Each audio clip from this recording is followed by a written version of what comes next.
Hey guys, we're gonna do another review, and this time it's Smackdown first pay-per-view of 2016 of WWE BackLash. Yeah. We're gonna focus on the matches, like how good matches are, what's our feeling, if we felt, excited, we felt bored, or if we felt like this is the waste of Smackdown pay-per-view ever. But we're gonna tell you the show and plus the pre-show which we saw, so we're gonna get to the kickoff show that happened before Backlash. So the pre-show match was Baron Corbin versus Apollo Crews, and these two went one-on-one because basically there was really nothing else for them to do, and it was just like a warm-up type of match, and it was good. It probably wasn't the most exciting match, but it was good for what they can do, and we know that these two are future stars, future top stars, but for right now they're just gonna be mid-card, people like the ones that like they don't have anything right now, but they will have in the future. Well, I guess maybe because I mentioned this before that I think they need to work on Corbin more with his maybe like keep up with the pace, because with like the difference between with Kane and Big Show and Undertaker is like they're big guys, but they know how to put exciting matches or put a show. Corbin just I mean, yes, he's trying to be fierce as he is, but at the same time, it's just he's not up there with them, because you got to do something more extreme enough to be the bigger man of SmackDown. Exactly. But we just see what happens when down the road, down the lane, or in the future wise, see if he's gonna be in the big title pictures or something like that. But we're gonna talk about the main show that happened. The first match I gotta say, it was one of the best matches ever. It was for these ladies. It was a 6-pack challenge for the SmackDown Women's Champion, and it's with Becky, Naomi, Carmella, Nikki, Alexa, Natalia. And all I gotta say that this match is awesome. It's awesome.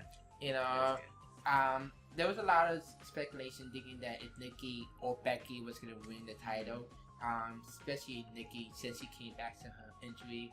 But I said that I think it was kind of dumb enough to get Nikki the title because first of all, it's Susan. And second of all, she's having a rivalry with her and Carmella, which which that's their biggest rivalry. And it's not about the title, so it wouldn't make sense for it to become about the title. Exactly. So everybody shine.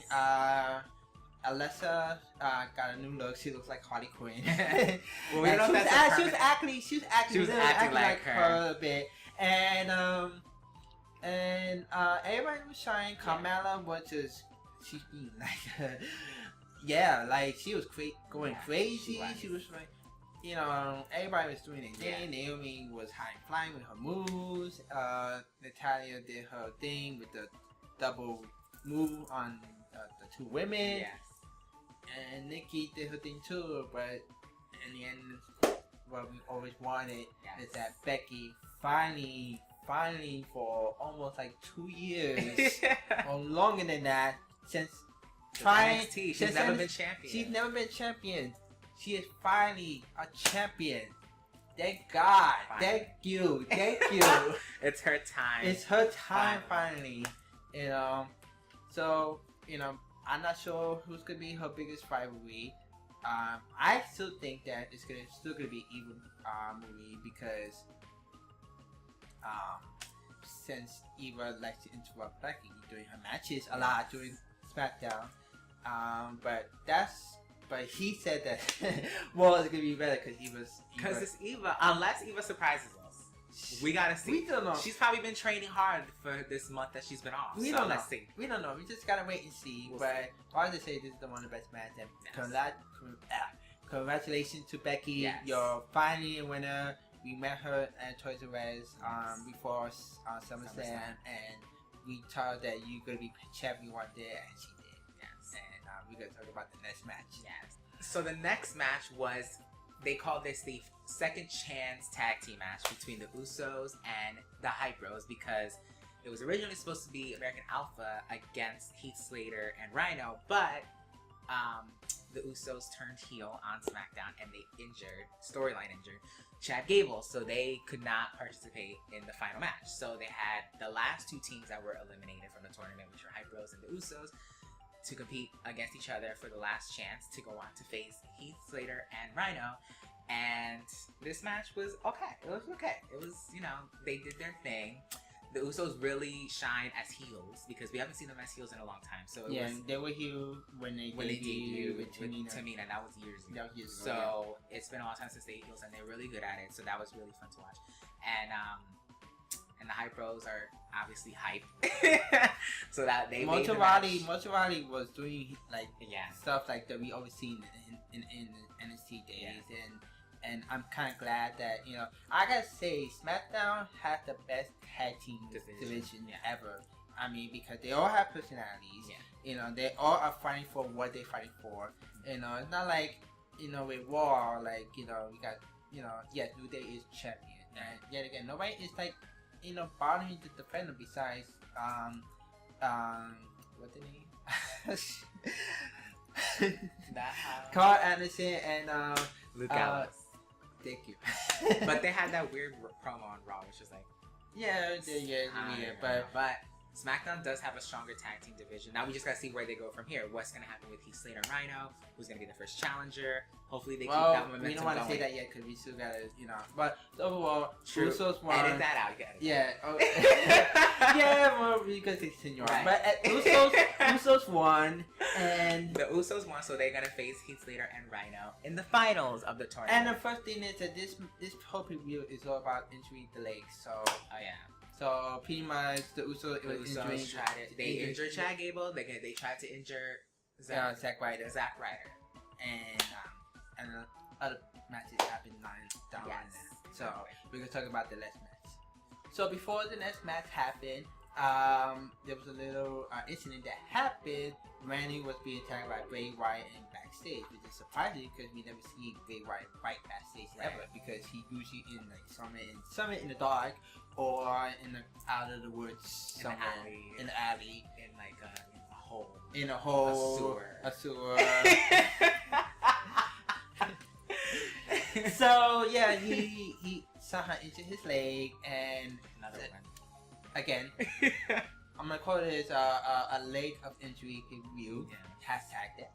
And so that way Bray could have a match to win or have Manny not compete. Exactly. So that's before that. So the next match that happened after that incident, it was the Intercontinental Championship with Miz and Dolph Ziggler. And this is one of, like he said, Miz is one of the best matches ever. Because usually when we see Miz matches, it's always like, you know, like there was no point because some of the rivalries were just so out of in last minute, and you know, it's just stuff like that. It just gets us like, really, you know. But this is something that's meaningful because, you know, Miz had his new character development. His new character development, saying that, you know, that he is not a coward. Since if you guys see Talking Smack with him and Daniel, saying that he was overlooked, he's being overlooked, not being cared about. Yeah, it's all about the being famous. Since he does movies and TV shows and stuff like that. And it's just he's always taking it, like Daniel said, always taking the easy way up and not defending the title as, you know, as everyone else does, you know, saying that I am a fighter, that, you know, even though I'm bad, then I'm a fighter. But yet again, Miz hasn't been defending his title a lot, but his excuse saying that there's no one worthy. So, you know, so Dolph was, you know, his challenger, and it was a really good match. It was like back and forth, kicking out of each other's moves. Exactly, I was like, oh. Exactly, and it was good until before that. Before that, like I said about the leg injury. Yes, he's trying to do that. Another one. Miz trying to attack, injure his leg. So this whole preview is about leg injuries. Yes. So hashtag night of leg injuries. Yeah, night of leg injuries. So Dolph was this those hopes of winning until somebody had to interfere, which is Marie. Again. I lost count how many times she's interfered in that. So, she sprayed, like either maced him or something like that. And Miz did the squad posse finale and win kept the title. So, we don't know what's gonna happen after this. Yeah, we don't know if Dolph is gonna continue on with the whole rivalry or if Daniel. Something's gonna happen with Daniel because we saw before the match. Well, we just gotta see. We saw that whole promo segment with Daniel. We just gotta see and what happens, but we're gonna talk about the next match. So the next match was supposed to be Bray Wyatt versus Randy Orton, we thought, but it turned out that was not the case because of what happened earlier. Night of leg injuries. Bray injured Randy, but the thing I did read online, I don't know if this is true or not, but the rumor is that Randy was not actually 100% clear to wrestle from what happened at SummerSlam. He was still a little bit injured, and so that was their way of writing him off, so he didn't have to wrestle. So Bray won the match by forfeit. However, I don't know his name. He's the ring announcer for SmackDown. I don't know his name, but he was given a paper that said, however, Bray has to compete in a no-holds-barred match against this man. And who was it? Kane. The Demon Kane. I said it because I was like there was no one else but Kane. so it was Kane. It was an entertaining match. It was entertaining. They did the thing like we said where we wanted to say about Extreme Rules. Yes. You know, no holds bar. You know, do everything outside. You know, use weapons. Yes. Which they both did. You Yes. know, yeah. Bray used a chair and a bell and Who came through a table. Who came to the table? He did a senton on a Spanish commentator table. Yes. And it was entertaining, and Bray was going to win until Randy came out and he did the RKO on Bray, and Kane did the chokeslam and he won the match. It was entertaining, and I'm just glad that Kane, you know, won an actual match. He had his first. This is the second match because the first match he had was the Battle Royal. Remember that Battle Royal? Well, this is the second. This is his first one-on-one match. Yeah, his first one-on-one match since being drafted to SmackDown. Yeah, first one-on-one match. He won. Yeah, he won. He got drafted to SmackDown. Yes. But it was entertaining. It was good. It was entertaining. They did a good job. So we gotta talk about the next match. The next match was the final of the tag team, the SmackDown, and I'm gonna, I can't say that. SmackDown tag team titles. And it's with the Uso and Heath Slater and Rhino. Yeah. And this match is also entertaining. It was entertaining. It was entertaining. Yes.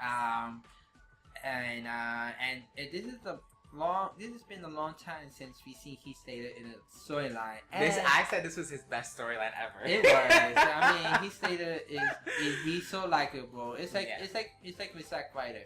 You know, Zack Ryder was the underdog, and now Heath Slater is another underdog. So I'm just glad that Heath Slater is having a storyline. Yes. You know, being a free agent and now hopping on shows, Yes. and now he's in a title match. So the match was crazy. It was entertaining. It was nerve-wracking. Yes. And the Usos almost won, Right. but Heath Slater got the hot tag. Exactly. Did his moves on both of them. He was gonna win until one of them, I don't remember, but pulled him out of the ring.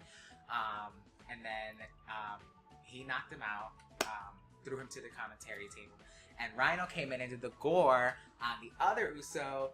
Then Heath Slater came back in the ring and pinned him. Exactly. So now Rhino and Heath Slater are tag team champion. Well, Heath Slater hot 2 times. I'm not sure how many times Rhino is, but and finally, for months, he's no longer a free agent. He is part of SmackDown roster now. So I'm congratulating the You deserve it. You deserve it. We had 2 You Deserve a chance with Becky, and now he. Exactly. So that was awesome. Exactly. And this SmackDown PPV has been all the new titles have changed hands, and new titles have been crowned too. So we're gonna talk about the last match that happened. Yes.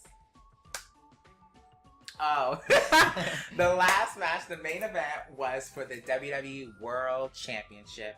Dean Ambrose defending against AJ Styles, and this match was long as hell, but it was really good. It was entertaining. Both men did their thing.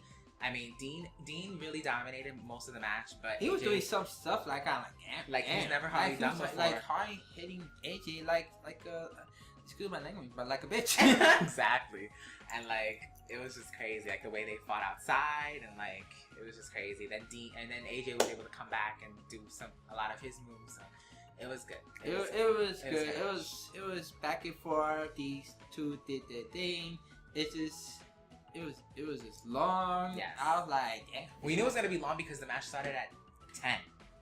So yeah, exactly. I was like, it started at 10 o'clock. I'm like, is this actually a match happening? and then yeah, this match was long. Not as long as Shawn Michaels and John Cena. No match as long as that. No, but it was a good match. Yeah. Until near the end, the referee got knocked out. Yeah. And AJ did the unthinkable thing, like every heel does. He low blow Dean by kicking him in the couch. Yeah. And he did the style clash on Dean, and he won. And which I did predicted this, AJ being champion. Yeah. So the rivalry's not over, so we're just gonna see. But he also thinks that John Cena might come back to, I think, face the title. So yes, because we know the rivalry's not over yet. When he comes back, that's what I heard, that the rivalry's gonna resume when he comes back. When he comes back. Resume. But yeah, it was a good match. Overall, this is Smackdown best pay-per-view ever. Yes. And I'm gonna give it an 8. I give it the same thing. I talked about how like I never like when they had their separate like pay-per-views, like Raw and SmackDown had their separate pay-per-views. I was always looking forward to the Raw pay-per-views more than the SmackDown for a couple reasons. Like one, the women's division on SmackDown was not good, and like I don't know, I guess it wasn't really balanced out in terms of like the top stars on SmackDown.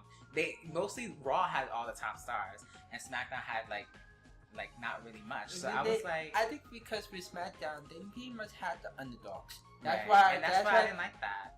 Well, it had to be a good mix of top stars and underdogs. Yeah, I think both shows need that. I think because I felt that with Raw, yes, Raw may have the most top stars, but with SmackDown, they had the most underdogs. Yeah. And yes, there's some big top stars in SmackDown, but there's a lot of underdogs. And with Daniel, if you guys were watching SmackDown, he likes to give wrestlers a chance. Yeah. So pretty much everybody had a chance. Like pretty much everybody in the roster had a chance. Yeah. So compared to Raw, which the whole 3 hours, nobody even got a chance. Right. You know, so I'm looking forward with the next pay-per-view with Clash of the Champion. I'm going to get Clash of the Titans because I'm thinking about the anime. So I need to start thinking about the anime. So yeah, we gotta see if Clash of the Titans is gonna be as Champion. good as Clash of the Champion is gonna be as good as SmackDown, because we were talking about how like this pay-per-view felt like Attitude Era or like Ruthless Aggression Era, and so like we were like, let's see if Raw and Clash of the Champions can keep that momentum going. They need to give everybody a chance. You know, I mean yes, we're gonna see another masterpiece of Shotzi versus Charlotte, because these women know how to do their thing. And we're going to see a really good one-on-one match with Kevin and Seth. Well, we'll see. We'll see. If it's one-on-one or either one-on-one or triple threat. We'll see. And I'm not talking about the rest, because the rest, it just feels so like again, right? Like it gets tiring. tiring. Yeah, they have to switch it up. We'll see who's going to be Rusev's challenger, and we probably already know that Luke and Carl are going to be the challengers again. Yeah. So we'll see. We'll see what happens. And other matches are going to happen, because it's not just going to be those 4 title matches. Exactly. We'll see what happens. So anyway, guys, what do you guys think about Backlash? You guys like it? You guys like it? I think this is one of our favorite. Besides WrestleMania. Yeah. Because it's SmackDown, and like I said, I feel like the underdogs are more exciting than watching the Raw brand wrestlers. So we just gotta see what happens in the next pay-per-view. But anyway, guys, see ya. Bye.